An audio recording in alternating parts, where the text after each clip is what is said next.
বহিষ্কারের নাটকে আমরা দমতে চাই না। আমরা সুস্পষ্ট বিচার চাই।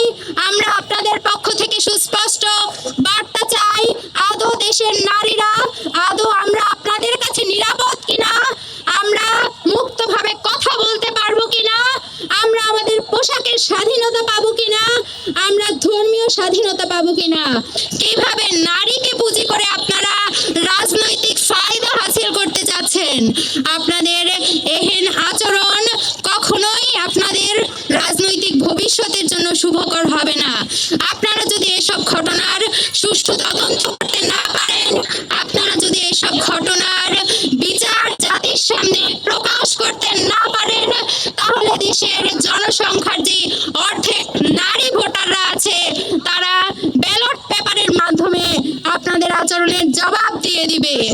এবং আপনারা যদি এই ধরনের আচরণের মুখোমুখি হতে না চান, তাহলে আমরা দাবি জানাচ্ছি অন্ততপক্ষে আপনারা আপনাদের পক্ষ থেকে কোনো বার্তা আমাদের উদ্দেশ্যে দিন।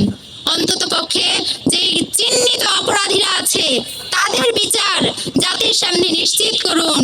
আমরা দেখতে পেয়েছি ভোলায় যে ঘটনা ঘটেছে তার প্রেক্ষিতে আপনারা আপনাদের কর্মীদের বহিষ্কার করেছেন। আমরা আরো লক্ষ্য করেছি নারীদের রাজনৈতিক অবস্থান নিয়ে আপনারা আপনাদের কনসার্ন জানাচ্ছেন।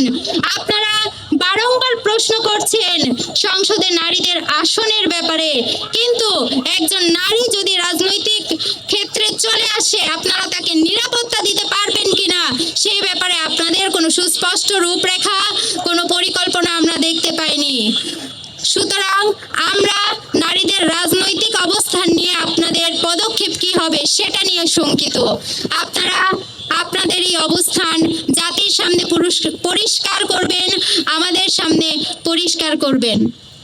আমরা আরো দেখতে পেয়েছি বিগত সময়গুলোতে কিভাবে নির্বাচনী প্রচারণায় নারীদের উপর হামলা করা হয়েছে, এবং আমরা বারবার কনসার্ন জানিয়েছি, কিন্তু এই হামলাগুলোর কোনো বিচার আমরা দেখতে পাইনি।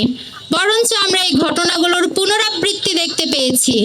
আমরা বাংলাদেশ ইসলামী ছাত্রী সংস্থা আজকের এই বিক্ষোভ কর্মসূচির মাধ্যমে দাবি জানাচ্ছি যে ইতোপূর্বে যেসব ঘটনা ঘটেছে সেসব ঘটনার সুষ্ঠু তদন্তপূর্বক বিচার নিশ্চিত করতে হবে।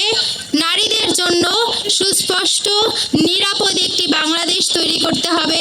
জুলাইয়ের যে অঙ্গীকার ছিল নারীদের জন্য নিরাপদ দেশ, সেই নিরাপদ দেশ বাস্তবায়নে ভূমিকা পালন করতে হবে। এবং আমরা প্রশাসনের কাছে দাবি জানাচ্ছি প্রশাসন যেন নিরপেক্ষ আচরণ করে, প্রশাসন যেন ভিকটিমের পক্ষে দাঁড়ান, প্রশাসন যেন ভিকটিমকে সুস্পষ্ট বিচার পাইয়ে দেন।